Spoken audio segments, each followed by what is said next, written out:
হ্যাঁ, চুলটাকে একটু সরিয়ে দাও। স্টানিং লাগছে, দারুণ লাগছে। রেডি?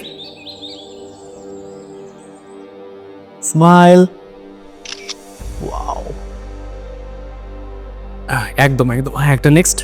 ইয়ো, পারফেক্ট। এই জায়গাটা খুব সুন্দর, কিন্তু এখানে দুটো হয়ে গেল। আই থিঙ্ক ওই জায়গাটা আরো ভালো। ওখানে গিয়ে একটু চলো। চলো।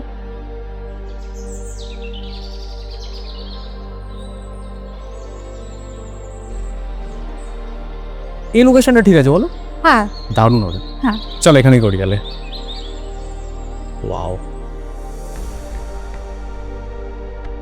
এদিকে তাকাও। ওয়াও, দারুণ। এবার একটা ক্যান্ডি ঢোক।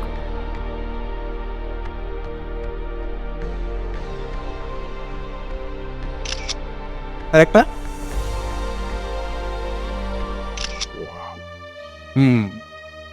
হ্যাঁ আচ্ছা রাতুল, এই যে ফটোগুলো নিলে এতে হয়ে যাবে তো? হ্যাঁ, হয়ে যাবে। এই এই ছবিটা দেখো না, দারুণ হয়েছে তাই না? হ্যাঁ খুব ভালো হয়েছে, কিন্তু জানো তো রাতুল, আমার খুব ভয় করছে। কালকের অডিশনটা যদি ঠিকঠাক না হয়, আমার এই মুভির কাজটার উপর আমার অনেক কিছু নির্ভর করতে। আরে ধুর, আমি থাকতে তোমার চিন্তা কিসের? আরে তুমি তো ইন্ডাস্ট্রির খবর জানো না, এখন সব ট্যালেন্ট ফ্যালেন্ট দিয়ে কিছু হয় না, লুকিং লাগে বুঝলে। আর তাছাড়া আমি ডিরেক্টর সজলদাকে তোমার ব্যাপারে বলে রেখেছি। সত্যি বলছো? সজলদা কি বলেছেন? উনি কি আমার প্রোফাইল দেখেছেন? হ্যাঁ দেখেছেন, আর আমিও বলেছি আমার গার্লফ্রেন্ড খুব কোঅপারেটিভ। আসলে বোঝোই তো, ইন্ডাস্ট্রিতে থাকতে গেলে একটু মানিয়ে নিতে হয়। আর আমি বলেছি বলেই সজলদা তোমার অডিশনটা আলাদাভাবে নেবে। আলাদা করে মানে? স্টুডিওর বাইরে? তুমি ওসব নিয়ে ভেবো না। একটা কথা মনে রাখবে, বড় মাছ ধরতে গেলে একটা টোপ তো ফেলতেই হয়। আর আমি যা করব তোমার ভালোর জন্যই করব। এবার একটু স্মাইল দাও তো দেখি। আরে আমি আছি যখন, তোমাকে ভাবতে হবে না, তুমি অলরেডি স্টার হয়ে গেছো বাবু। আরেকটা কথা, অডিশন নেবার পর সজলদা যদি তোমাকে ডিনারে ডাকে না, তুমি কিন্তু না করো না। ওটাই তো আসল সুযোগ। আমি তো সব সময় তোমার পাশে আছি। তুমি যখন বলছো তাহলে ঠিকই বলছো। আসলে তুমি আছো বলে আমি সাহস পাচ্ছি। আমি সব সময় তোমার পাশে আছি।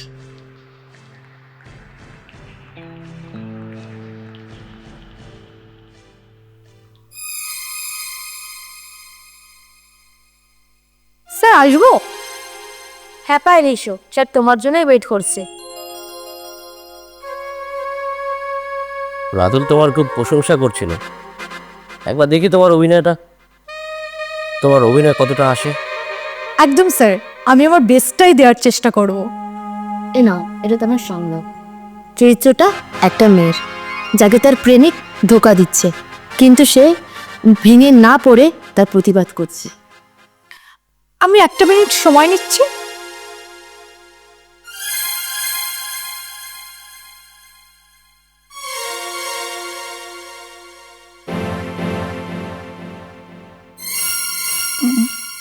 স্যার তাহলে আমি শুরু করি।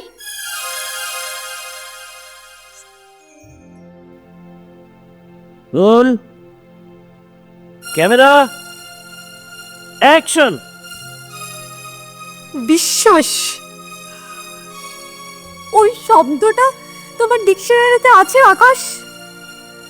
আমি তোমাকে ভালোবেসেছিলাম, তোমার সাফল্যের জন্য নিজের সবটাকে উজাড় করে দিয়েছিলাম, আর তুমি সির্ফ একটা পণ্য হিসেবে আমাকে ব্যবহার করলে। তোমার প্রমোশনের জন্য এই লোকটার সামনে আমাকে সাজিয়ে গুছিয়ে পাঠিয়ে দিলে।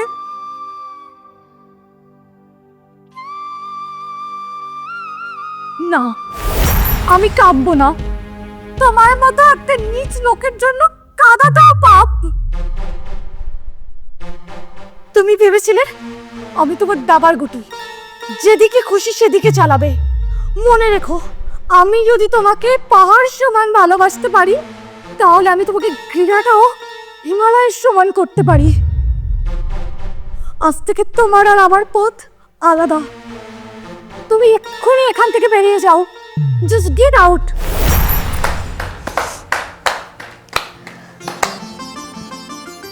জাস্ট ফাটাফাটি। রাতুল ঠিক বলেছ, তোমার মধ্যে আগুন আছে, আগুন। স্যার তাহলে এবার আমি কাজটা পেয়ে যাবো তো? এত তাড়াহুড়ো কিসের? সবে তো অডিশনটা হলো, এবার তোমার পার্সোনালিটি টেস্ট হবে। আচ্ছা তুমি একটা কাজ করো, আজকে তুমি আমার সাথে ডিনারে চলো, ওখানে গিয়ে আমরা খোলামেলা কথাগুলো সেরে নেবো, আর বাকি ফর্মালিটিসগুলো ওইখানেই হয়ে যাবে। কি, যাবে তো?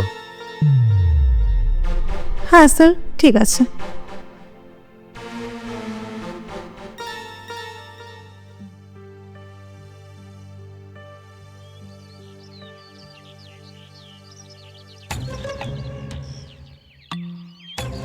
জানো পায়েল, ইন্ডাস্ট্রিতে না হাজার হাজার মেয়ে ঘুরছে, কিন্তু আমি চাই আমার নেক্সট মুভিতে তোমাকে লিড হিরোইন হিসেবে দেখতে।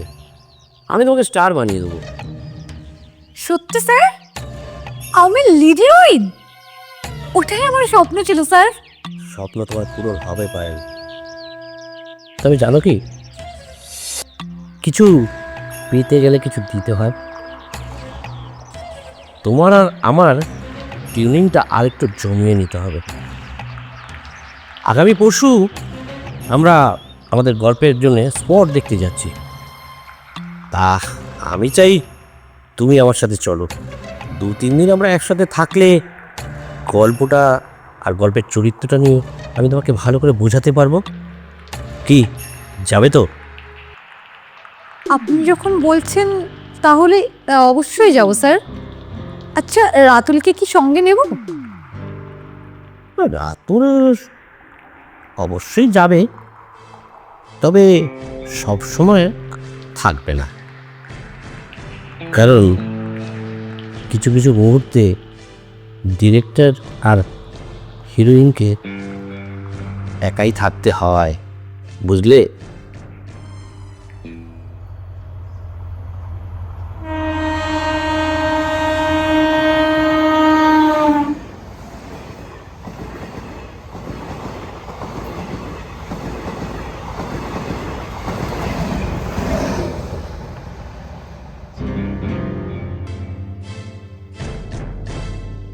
স্যার বলছি রাতুল কখন আসবে? আসবে পায়েল, আসবে, তবে ও তোমার জন্য আসবে না, ও আসবে ওর পাওনা টাকা নিতে, মানে 50,000 রুপিস, সেটা নিতে আসবে। আমি ঠিক আপনার কথা বুঝলাম না। জানো পায়েল, আমি আমার বিবেকের কাছে হেরে গেছি। 2 দিন ধরে আমার বিবেক আমাকে কুড়ে কুড়ে খাচ্ছি, তাই আমি তোমাকে সত্যিটা জানাতে চাই। কি সত্যি স্যার? পায়েল, তোমার অডিশনটা ভালো ছিল। তুমি যখন সংলাপগুলো বলছিলে না, তখন মনে হচ্ছে তুমি তোমার মনের কোনো জ্বালা যন্ত্রণা থেকে বলছিলে, তাই তোমার সাথে আমার এই অন্যায় করাটা ঠিক হবে না।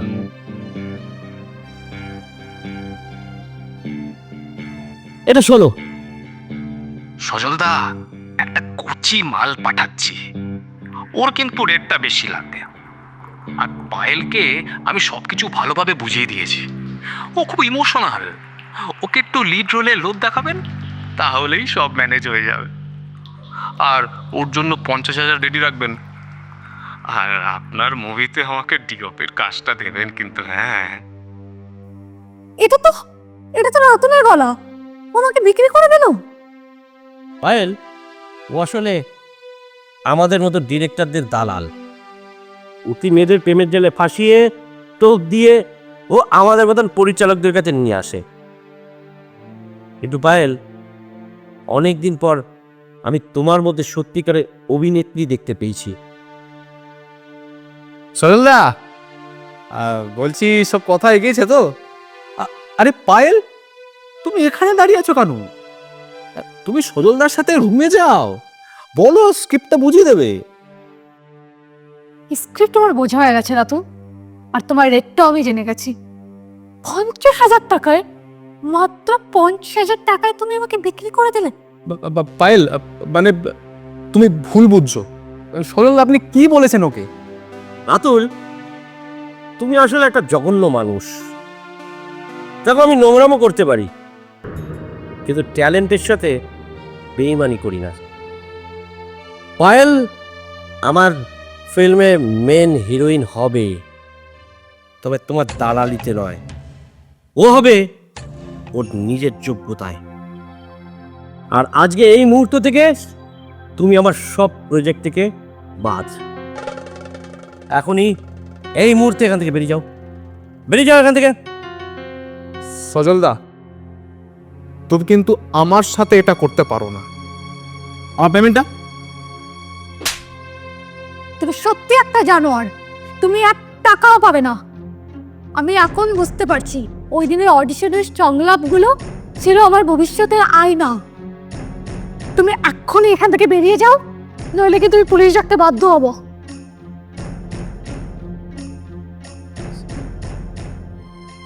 ভয় পেও না পায়েল, আমি কাল সকালেই আমার শুটিং ইউনিটের সাথে কথা বলছি। তুমি হবে আমার এই ফিল্মের main heroine. Thank you sir. Lead করবে, আসল অভিনয় তো করলাম আমি। শুধু অভিনেতা অভিনেত্রীরাই অভিনয় জানে, ডিরেক্টররাও অভিনয় করতে জানে। আমি অভিনয় করে 50,000 টাকাও বাঁচালাম, আর মালটাকেও বুকে পেলাম।